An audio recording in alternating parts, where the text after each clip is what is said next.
I went up to Canada,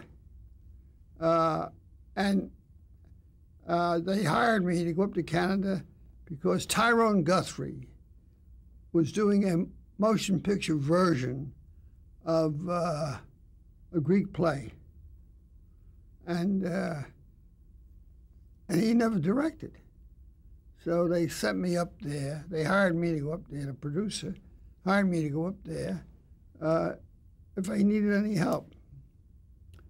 Well, you know, Tyrone Guthrie is like 6'5", 6.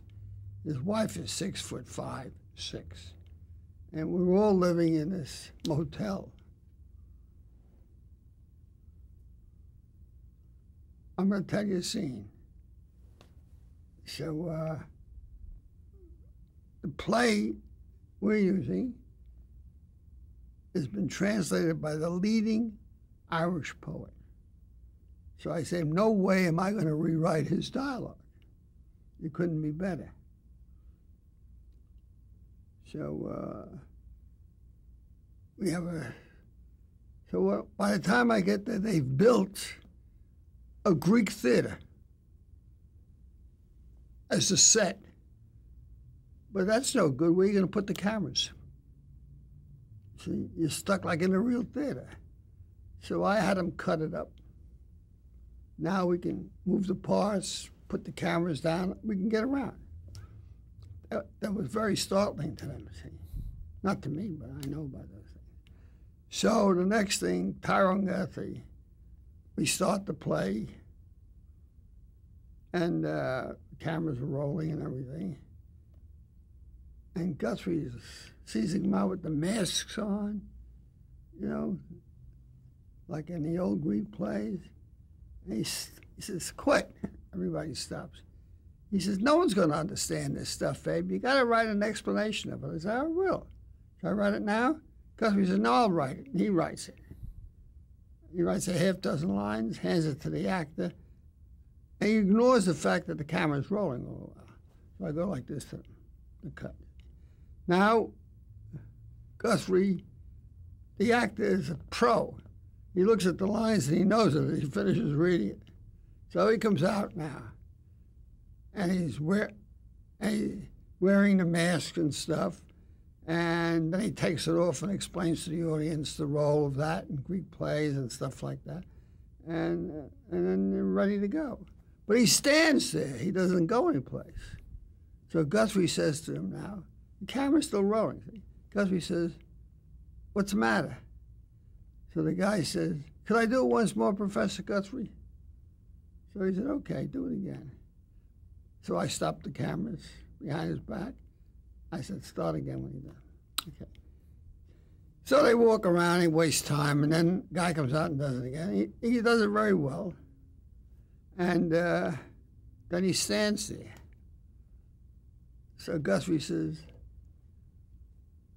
what's the matter now? The guy says, what do I do now? He's a theater actor, see? He says, what do I do now? Guthrie says, you finished? He said, yeah. He said, well, fuck off. I said, Tony, we say cut. He finally learned to say some of those words in the course of shooting. It's a great picture, and they watch it all the time. People studying acting, and people studying Greek theater and history, everything and things like that. It's a marvelous, marvelous production of Oedipus Rex. I was blacklisted. I went up to Canada to work, and that's where we got the idea. Some woman was there, and she says, can you think of a show we can do on television? I said, sure. There's all these canals running through and the boats going through in both ways. There's a lot of stories there. So that's called the Seaway, see? So I wrote an outline of it, and she sold it to an English company. And I went over to England and hired English actors and writers and stuff and brought them back, and we put the series on. But after we ran it for a while, it was black and white, and color was coming in. So somebody said to them, listen, you ought to put it in color, because Americans are not going to, once color's in, black and white television is through as entertainment. And but the money had to be put up by the English guy who owned the show. And he said, I made a lot of money out of this, to hell with it. And that's why it didn't go on, because he wouldn't change the color. So it was one of those things. Life is full of such frustrations.